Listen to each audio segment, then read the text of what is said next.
আসসালামু আলাইকুম সবাই, কেমন আছেন সবাই? আলহামদুলিল্লাহ আমরা ভালো আছি। আবারও একটি রান্নার রেসিপি নিয়ে হাজির হলাম, আশা করি ভালো লাগবে। চলুন শুরু করা যাক। এখানে আমি বিলম্ব পেরে নিচ্ছিলাম। আপনারা দেখতে পাচ্ছেন যে কতটা বিলম্ব আসছে গাছে। এটা একটু উপরে ছিল তো আমার পারতে একটু কষ্টই হচ্ছে। যাই হোক, আমি বিলম্ব দিয়ে আজকে এটা মজার ডাল রান্না করব, আর এটাই আপনাদের সাথে আজকে শেয়ার করব। যারা টক খেতে পছন্দ করেন, টক তরকারি বা টক ডাল, তারা পরিমাণে একটু বেশি দিবেন। আমি যেহেতু ডালটাকে টক করব না, এ কারণে একটু কম দিলাম। আমার কাছে এভাবে ভীষণ মজার হয়।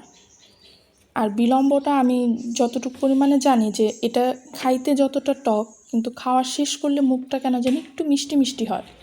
তার মানে হচ্ছে এর মধ্যে টক বেশি, মিষ্টি কম।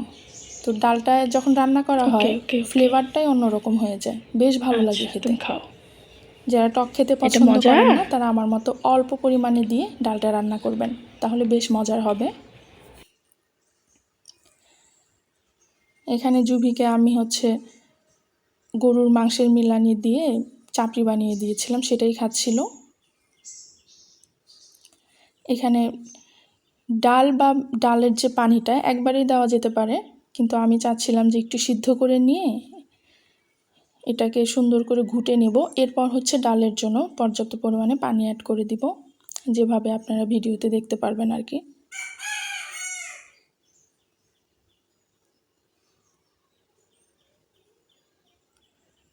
তো এখানে বিলম্বগুলো গলে গেছে। আসলে বিলম্ব হইতে খুব একটা সময় লাগে না, এটা যদি আমি একটু পরেও দিতাম তাহলেও চলতো, কিন্তু আমার ভালো লাগে যে ডালের সাথে একদম গলে যাবে।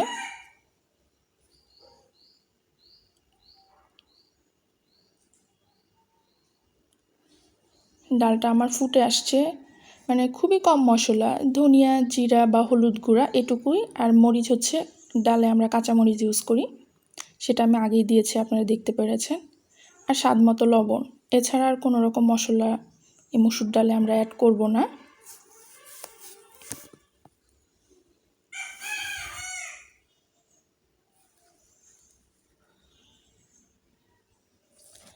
এর আগে কেউ কি এরকম বিলম্ব দিয়ে ডাল খেয়েছেন? আমরা তো আম ডাল খেয়ে থাকি নর্মালি, তো বিলম্ব দিয়ে খুব কম মানুষই আছি আমরা যে ডালটা খেয়েছি। আমি যে এই ইদানিং শুরু করেছি, এর আগে আমিও কখনো খাইনি। তো আমার ডালটা অলরেডি ফুটে গেছে, এবারে আমি ডাল বাগার দিয়ে নিচ্ছিলাম। ওই রেগুলার যেরকম করি, পাঁচফোড়ন বা কাঁচা জিরা দিলেও হয়, সাথে রসুন আর পেঁয়াজ কুচি, এছাড়া আর কিছু অ্যাড করব না। এটাকে ব্রাউন করে নিয়ে ডালটা দিয়ে দিব, যেভাবে আমরা নর্মালি ডালটা বাগার দিয়ে থাকি, সেম প্রসেস। মানে ডাল রান্নার সবই ঠিক আছে, আমি জাস্ট বিলম্বটা অ্যাড করেছি। যেভাবে আমরা আম ডাল রান্না করি সেভাবেই জাস্ট আমি বিলম্ব অ্যাড করেছি। তবে বিলম্ব দিয়ে বেশ মজার হয়, যারা এখনও ট্রাই করেন না ট্রাই করতে পারেন।